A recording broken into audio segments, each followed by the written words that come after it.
The head, neck, and shoulders are intricately connected by several different muscles. The most superficial muscles being the upper trap, middle trap, and levator scapula. The brain communicates with these muscles through the 11th cranial nerve and the nerves at C3 and C4. These muscles contract the shoulder towards the neck, which causes pressure on the upper part of the vertebrae, creating tension and pain. The muscles that are much deeper are the transversospinalis and splenius capitis. The nerves that innervate these muscles are found from the C1 through the C6. These muscles connect the head and neck, which means looking down, like reading, computer work, or especially phone or tablet work, can cause problems. Start in a side-lying position with a foam roller between the neck and shoulder. Use your top leg to press into the floor, rolling your body up, which will create pressure downward through that shoulder. You're trying to create as much movement between the ear and shoulder as possible while relaxing the head toward the floor. You may increase the intensity of work by rolling the foam roller up and down using your hand. To work different points of the neck, simply roll backwards, keeping the chin and chest directly in line while opening the shoulders to the ceiling. An additional way to create greater intensity is by creating a saw-like motion, pulling the end of the foam roller toward your neck and then relaxing. You need to allow yourself to relax during the saw-like motion to break down the muscle tissue in the upper trap and neck. Continue to change the position, working the areas that are most tender. If you are tensing your body, it is not helping. My recommendation is to continue this work anywhere from 2 to 3 minutes on each side before moving on. A common headache that comes through my door is when someone comes in and paints across the forehead the pain that they feel. Commonly, it's also associated to have eye pain with this sort of headache. The muscles typically causing this headache are actually on the back side of the head, and they are called the occipital muscles. When the occipitals get extremely tight, they pull on the back of the head over the top of the head, creating the tension and pressure you feel in the forehead. So let's take a look at how to release these muscles to get rid of your headache. Using 2 lacrosse balls directly on the back of the head and lying on the ground, use a book to elevate the lacrosse balls. You're going to press down into the lacrosse balls and move them around the back of your head until you find the part that is most tender. At this point, you're going to begin pressing your head down into the lacrosse ball as hard as you can tolerate. This pressure should recreate the headache that you commonly feel across your forehead. Continue this pressure for 30 seconds. I will continue to talk you through the 30 seconds here. Do not let up on your pressure. Continue to push as hard as you possibly can in the occipital muscles in the back of your head. Try even increasing the tension and feel the headache. You know you're doing it correctly if you continue to feel the headache the whole time you're on these muscles. And we finish in 3, 2, 1. Wonderful. Now we're done with the occipital release. Next, we're going to be working on the atlantoaxial junction and the rest of the cervicals. The first muscles for us to focus on are at the atlantoaxial junction, and they are called the obliquus capitis major, obliquus capitis superior and inferior, and the rectus capitis posterior minor. Once we have worked through those, we will work on the rotatories and the semispinalis cervicis. Laying on your back with a book under your head and neck, place the lacrosse balls directly in line with the junction of the head and neck. Once you have the lacrosse balls in that position, tilt the head up and down like you're nodding your head yes. This should cause a contraction of the muscle tissue on top of the lacrosse ball and then a stretch as you look down. Once you've completed the work on that junction, move down 1/2 inch to the next cervical and continue this process until you have worked your way down the entire neck. Be sure to get a tight contraction tucking the chin, followed by a strong contraction tilting the head back in order for this technique to work. If you get to a point where it feels like one side is worse than the other, you may rotate your head to that side and continue to nod yes. For example, if I had some extra tension on the left side of my neck, I would rotate my head to the left and continue to contract up and down. Remember to do this continuously through the entire neck, rotating to the left or right as needed. Our final release is going to be on the upper and middle trap and levator scapula. These muscles contract the shoulder to the head. This release requires a massage stick and a clear wall. We want to start by locating the trap and levator, which holds the shoulder up to the ear. Once located, lean against the wall, allowing the stick to press down into the shoulder. Once you've created that pressure, you can start turning your head down and away from that trap. You'll notice I continue to hold the massage stick with my right hand and let the massage stick push my left shoulder down.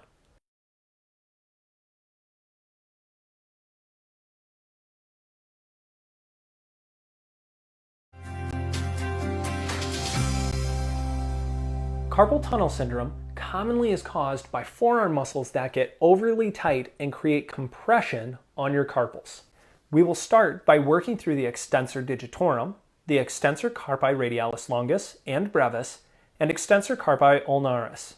Start with a lacrosse ball on the upper part of the forearm. You'll notice when you make a fist and squeeze the knuckles up, the muscles will tighten in the upper part of the forearm near the elbow. Press down with the lacrosse ball and flex the wrist. Release the pressure on the lacrosse ball, returning the wrist to extension or knuckles up. Repeat this process multiple times over the top side of the forearm in the extensors of the wrist. Do this at a brisk pace.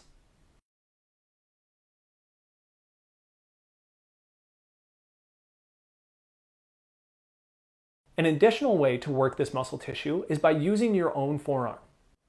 Locate the flexors of the wrist by squeezing the knuckles up. Lay your arm across your knees and press your elbow into the tissue. Repeat, knuckles up, pressure on, knuckles down, pressure off. Continue this process through the muscle on the top of the forearm.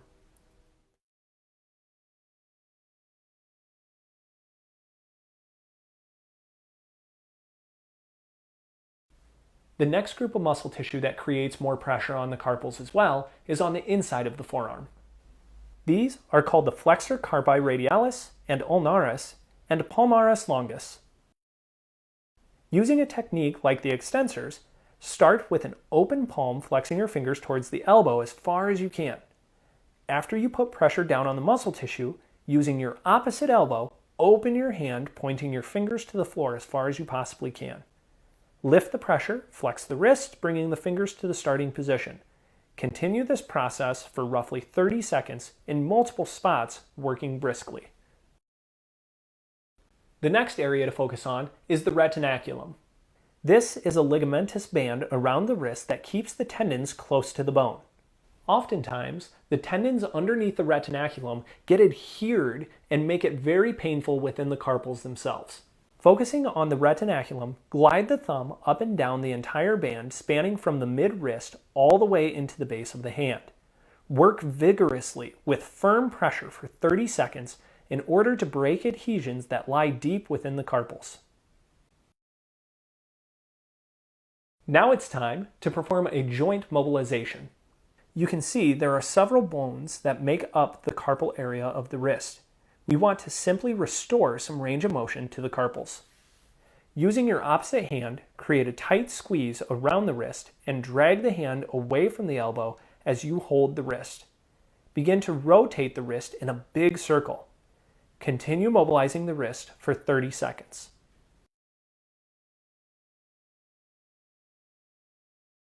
Now we're going to create a stretch that's going to help the nerves communicate with the wrist. Sitting in a chair, press the shoulder down towards the floor. Rotate the thumb and wrist backwards, then flex the wrist and fingers up to the ceiling. Create a neural glide by looking down and away from that arm. Continue to perform this stretch 30 to 60 seconds.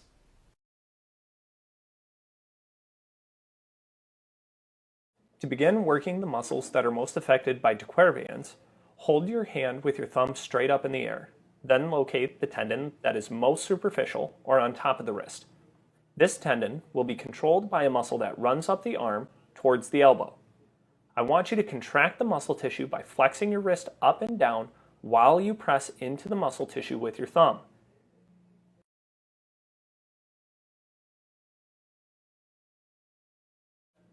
If this is too difficult to use your thumb, Grab a lacrosse ball and place pressure directly onto the forearm using the palm of your hand.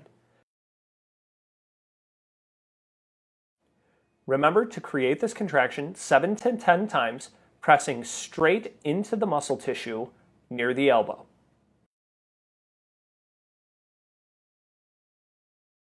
Next, we are going to run pressure from the wrist up the forearm towards the elbow, creating a firm pressure, driving up and stretching the tissue.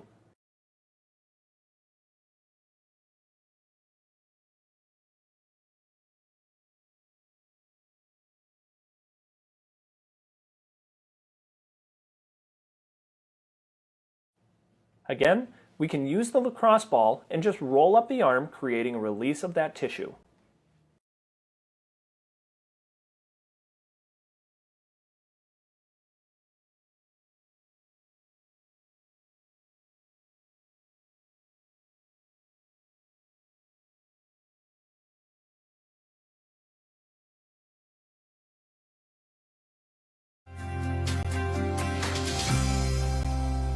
The bicep is named that because there are two different attachment points near the shoulder. The short head attaches to the coracoid process, which is a part of the shoulder blade, and the long head goes over the humerus through the biceps channel and connects in the socket. Pain will be present inside your arm if there's a problem with the short head. If there's a problem with the long head, typically the pain will run over the shoulder. We're going to locate the head of the biceps that attaches near the forearm. To do this, flex your arm with your fingers on the bicep near the elbow and find the tendon at the base of the muscle belly. Simply pinch the muscle belly and extend the arm.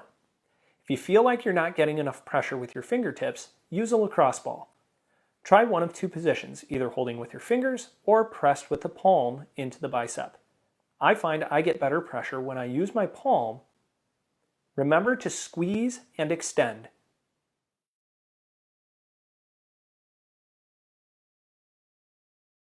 Another muscle that could create bicep pain is actually in your forearm. This is the brachioradialis, which passes from the humerus towards the wrist.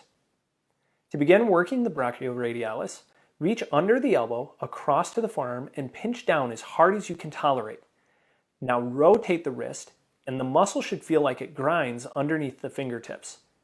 Do 7 to 10 repetitions, then locate a new point and continue to grind over that muscle. You should feel the fingers drop off the muscle. When you finish, put the fingers on top of the arm, pinch down, and create extension while rotating the wrist. Again, bend the elbow, then extend while you rotate the wrist. Notice my hand goes palm to chest, then palm to floor while I'm extending my elbow.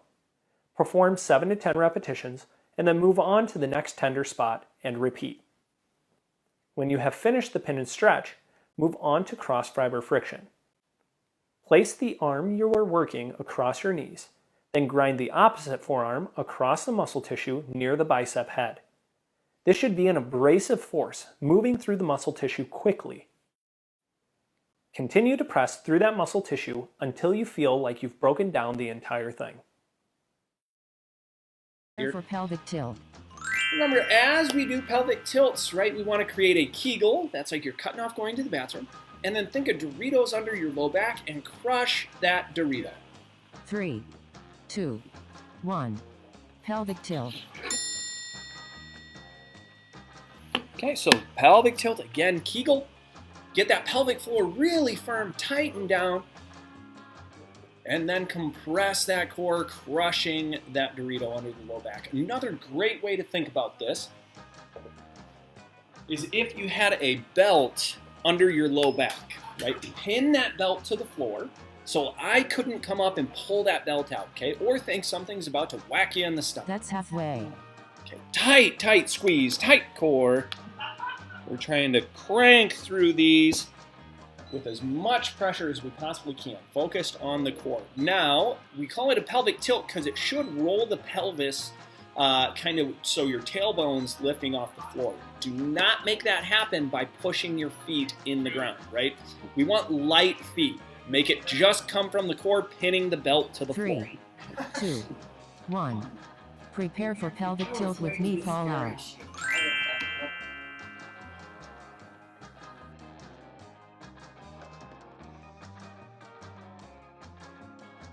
3, 2, 1. Pelvic tilt with knee fall out.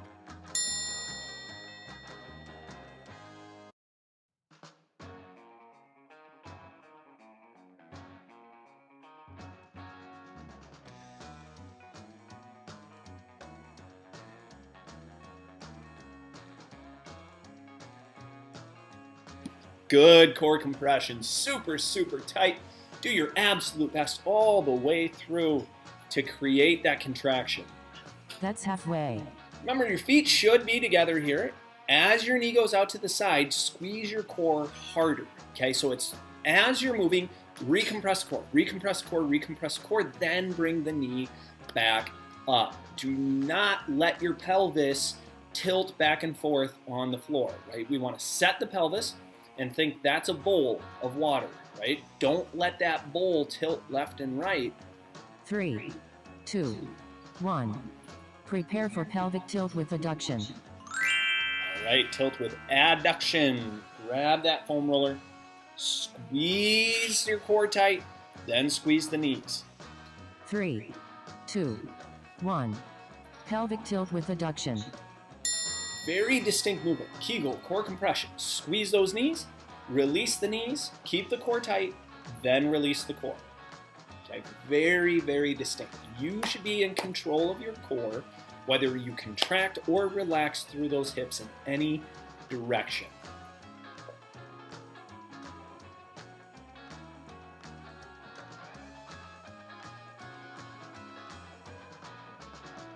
That's halfway. Halfway, re-squeeze the core. Okay, perfect time to just go, okay, I can squeeze even harder, okay? It's not about the movement of the knees, right? I don't care how tight the squeeze is on the knees. I care about how tight the core stays.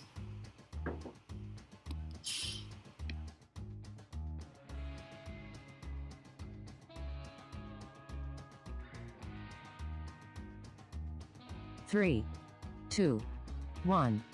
Prepare for pelvic tilt with knee toward chest.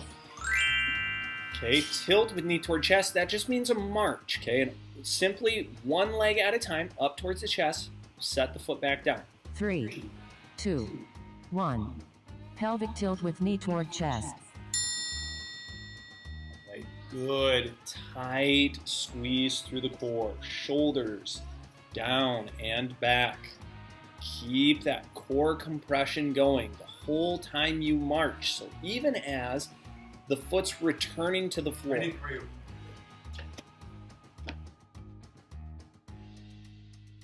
Okay, again, this is trying to create kind of what I call the Rubik's Cube, That's halfway. to where when you lift your knee, it's trying to pull your hip, that one side, up in the air, okay? Don't let your pelvis transition at all.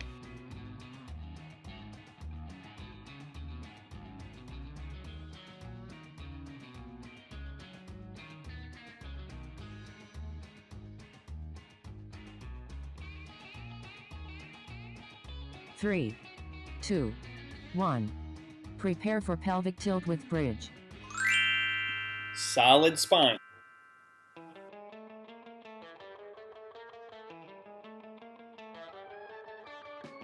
Three, 2, 1. Pelvic tilt with bridge. Straight lift.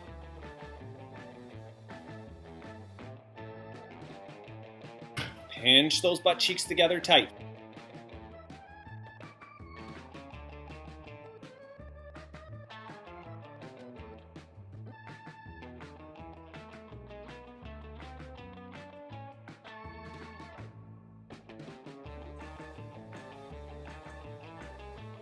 That's halfway. Good squeeze halfway through, so recompress that core. We want to check as you return to the ground, your hips, low back, and ribs should all touch at the same time. I want your core to maintain that tight squeeze as you're moving, so both up and down.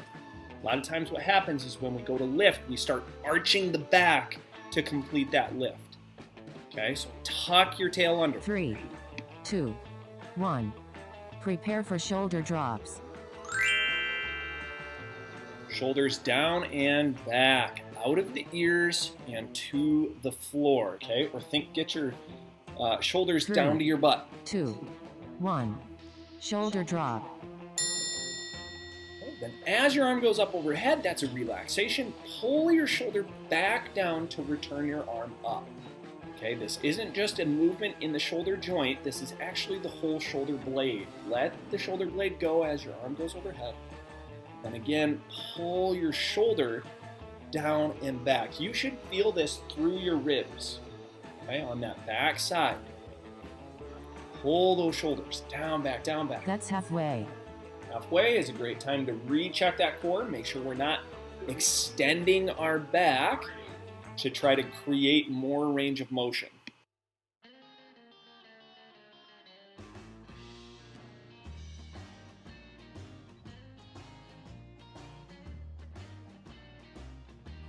Finish through nice and strong. Recompress that core. Shoulders down and back. 3, 2, 1. Prepare for dead bug.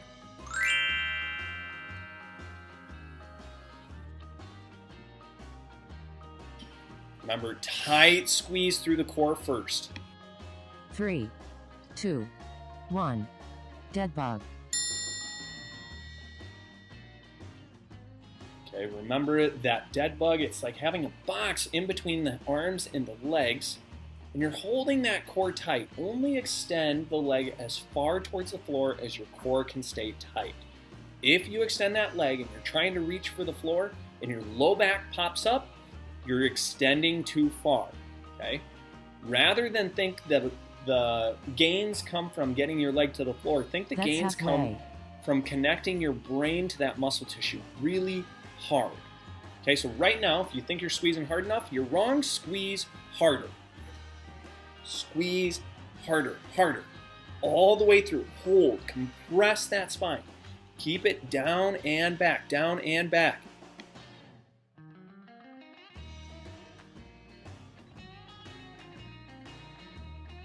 Three, 2, 1. Long rest. Hey, great work on that. So we do want to take some time right now, right? Rest, get a little bit of a drink, and then we're going to jump right into round 2. Now for round 2, we're going to make it a little more difficult by way of trying to lift your feet just a tiny bit. So imagine your feet are on a scale. You're going to lift just 50% of the weight off your feet, okay? Then create whatever movement that we're going to create, okay? So always pelvic tilt first, so Kegel, core compression.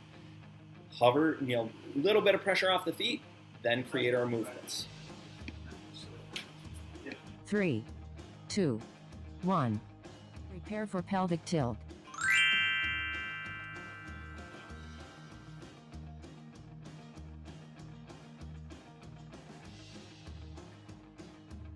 Three, 2, 1. Pelvic tilt. Good, solid squeeze through your Kegel and core compression. Gently lift 50% of the weight off your feet, right? So you shouldn't even move, right? There should be no movement added in. It's just a tiny bit of a lift. And if you feel that low back kind of start peeling up off the ground, squeeze your core harder.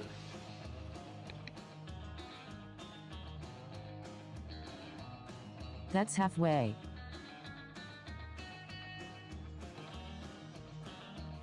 Again, squeeze that core.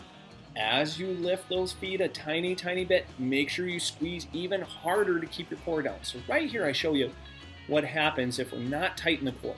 That pelvis is just going to roll right up. So re-squeeze that core, tight compression. Squeeze hard and then get a little bit of a lift. 3, 2, 1.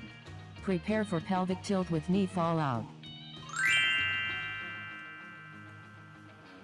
Okay. Pelvic tilt with knee fall out. 3, 2, 1. Pelvic tilt with knee fall out. Again, as your knee's going out to the side, you should be really light on your feet. keeping that core compressed, and there should be no tilting or movement, rolling in the pelvis at all. Okay? Core compressed, hard, hard, hard. Drive that spine down into the floor. Create that pelvic tilt, keeping your Kegel tight. And yes, this is a very demanding exercise. It should not be easy. This That's is easy. halfway. You need to go connect your core, connect your brain back down to that core. Get it tight. Squeeze firm all the way through. Remember to keep some of the pressure off the feet. Be out to the side, back up. Do not let your pelvis shift or move. Let's get all the way through here, all the way through. 3, 2, 1. Prepare for pelvic tilt with adduction. Okay, tilt with adduction, grab that foam roller, 6-step movement, core tight, squeeze the knees, lift, set, release the knees, release the core. 3, 2, 1. Pelvic tilt with adduction. So compress that core super hard. Make sure you still have that Kegel tight. Squeeze the knees, lift the pressure off your feet, set your feet back down, release the knees, Kegel and core should still be there. Then release your core. Okay, redo that. Real firm compression, super distinct in the way that you're moving. Create solid compressions, right? Each one, very firm, very firm. That's You should be halfway. thinking with every movement, it's as hard as you can possibly squeeze. Okay, so squeeze that Kegel, core compression as hard as you possibly can. Squeeze your feet, or squeeze your knees together as hard as you possibly can, right? Very distinctly, pressure off the feet, set the feet back down, release the knees, Kegel and core should still be there, then release the core. Finish all the way through, nice and strong. 3, 2, 1. Prepare for pelvic tilt with knee toward chest. Okay, back to the march. So again, feet should be light. Do not let the pelvis shift. 3, 2, 1. Pelvic tilt with knee toward chest. Good core compression, Kegel, core compressed. You need to maintain that through the movement of the hips. Everything tight. Okay, so either the Dorito or the belt under the low back, make sure you're pinning that to the ground. Right? Doritos, we're trying to crush the cornmeal. Okay, all the way down. That's halfway.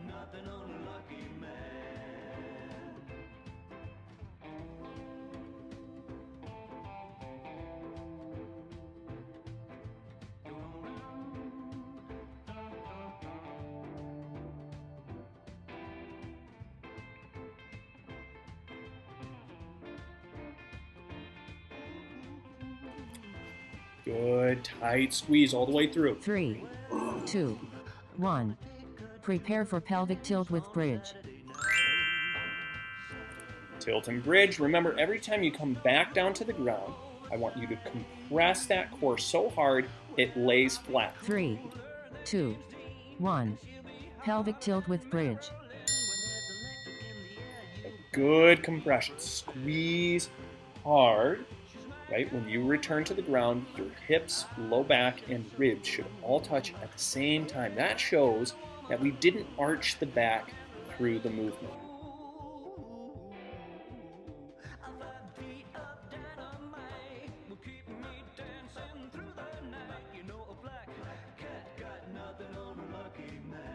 That's halfway. Perfect time to re-squeeze that core. Compress hard.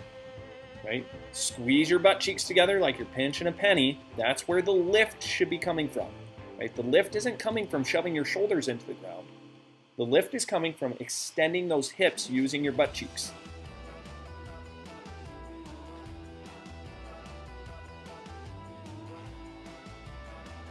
Three, 2, 1. Prepare for shoulder drops. Set the shoulders down and back first. Even if you need to leave your arms by your sides, then put them up in the air. 3, 2, 1. Shoulder drop. Good shoulder drops and return, keeping the shoulders out of the ears. Okay, so you might have to recheck that every single time that you perform the movement, just to get the shoulders down and back out of the ears as much as you possibly can. Right? Firm compression. Still driving that low back into the floor. Kegel core compression. Hold it really, really tight. That's halfway. Again, perfect time to recheck it. Make sure those feet are light. 50% of the weight off those feet. Shoulders down and back. Create a big demand. Make it difficult. As difficult as I'm asking you to. Tight squeeze, tight squeeze.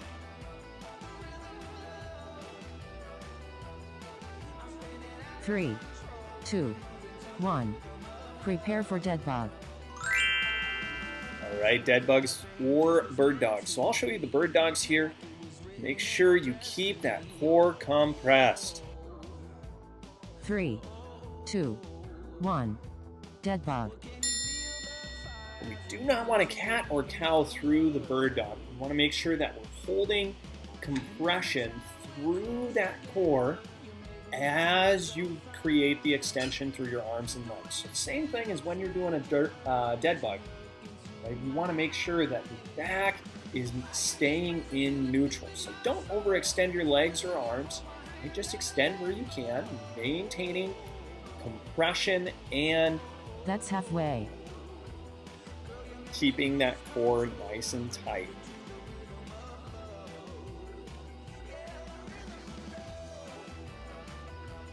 Right, all the way through. Do your best to finish strong. Recompress that core. Pull those shoulders down and back. Same position as you were in. Squeeze tight. 7 seconds to finish. 3, 2, 1. Long rest.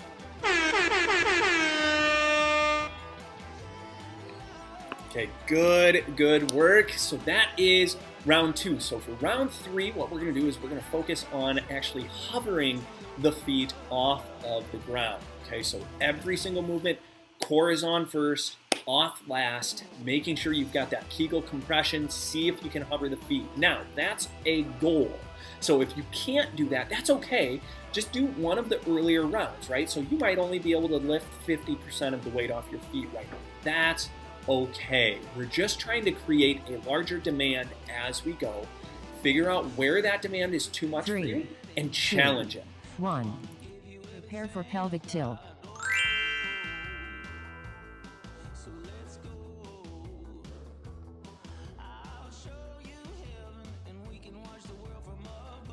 Three, 2, 1. Pelvic tilt. Good tight pelvic tilts. Make sure that your core stays compressed as you try to hover those feet. And 2, one thing that I see a lot is going up on the toes. Try not to go up on the toes. See if you can peel the whole foot flat off the ground and maintain that spinal compression. It's going to be a very, very big challenge. Now, if you notice you go to peel those feet and they just don't want to leave the floor and your back pops up, make sure to re-squeeze the core, okay? Harder. Then just try again.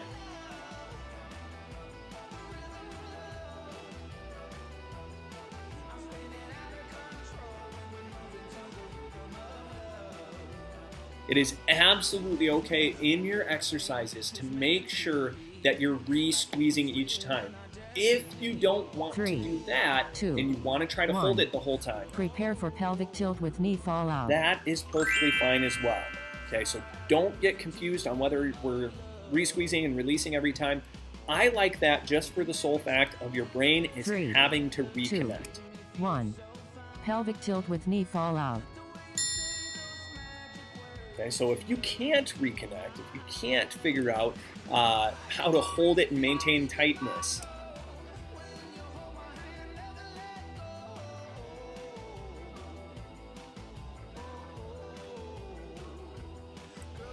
then you're going to want to re-squeeze each time. Okay, but no matter what, you want to be re-squeezing the core after every single movement. So whether you fully relax and re-squeeze, that's halfway, or you just re-squeeze, no matter what, core compressed, tight, trying to hover those feet, forcing the work really firm.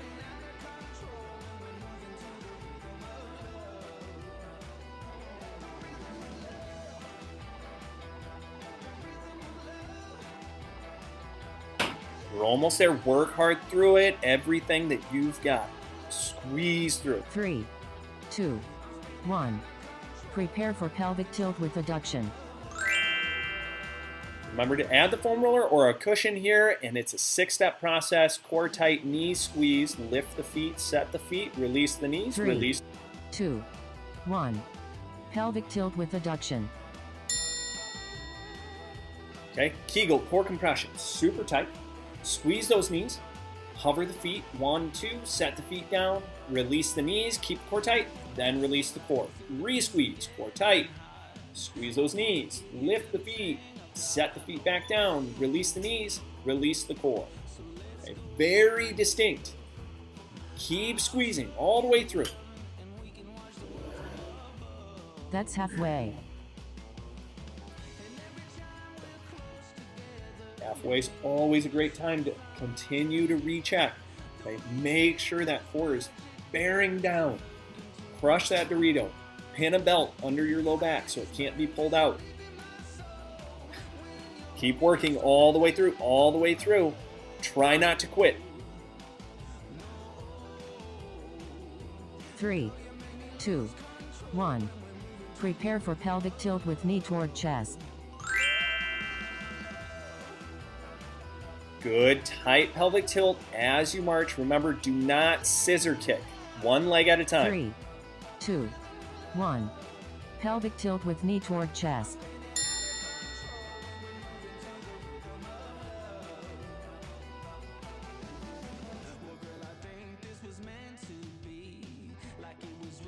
Good core compression, tight, tight, tight. Make sure the feet are hovering, but only move one at a time.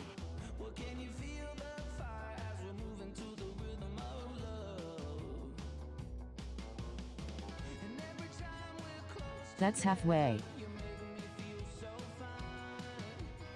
Good core compression, squeeze tight, firm, firm, firm, firm, firm.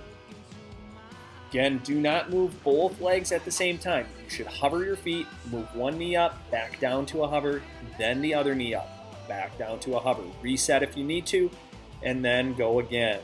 All the way through. Finish strong, 7 seconds. 3, 2, 1. Prepare for pelvic tilt with bridge. Awesome, awesome work. Now into the bridge. Remember, when you return to the ground, your low back should not be arched. That's what you're watching for. 3, 2, 1.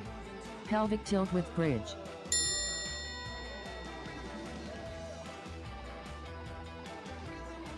Good, tight core compression. You're thinking lift through the butt cheeks, right? We're not shoving the shoulders down. We're actually lifting and extending the hips. Okay, when you return to the ground, low back, ribs, and hips should all touch at the same time. Make sure you follow through with that. That's halfway. Perfect time to recompress. Make sure you're maintaining that spinal compression. This is where we see the biggest change in the way we sit and stand. Can you maintain spinal compression through hip extension?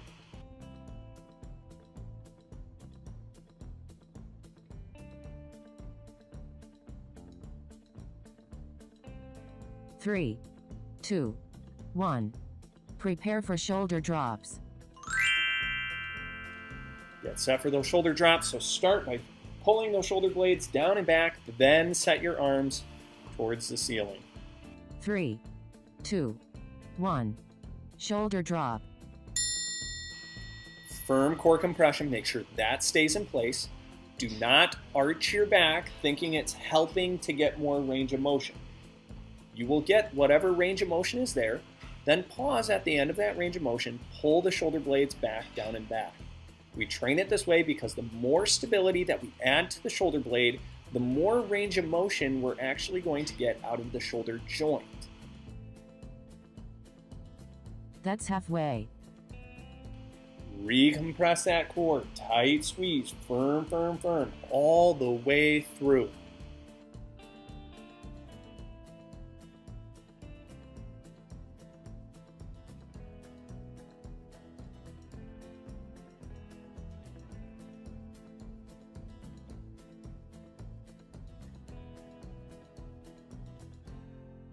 3, 2, 1. Prepare for dead bug. Awesome. Last one of the day. Maintain that spinal compression as hard as you possibly can. Challenge yourself all the way through. 3, 2, 1. Dead bug. Tight squeeze, firm compression. Remember, you can be doing those bird dogs as well. Either one is fine, but make sure you maintain that compression, right? The stronger your core, especially in the bird dog, the more balanced you're going to be. And that's what we want to work on, is how do we stimulate that core to tolerate extension movements just like what we're doing. Because every step you That's take halfway. is going to be right arm with left leg. Then it's going to be left arm with right leg, right? That's the way our body works. Cross rotational patterns, one side to the other. Firm compression all the way through. Okay, we've got 10 seconds left. Do your absolute best to finish strong through it. 3, 2, 1. Long rest.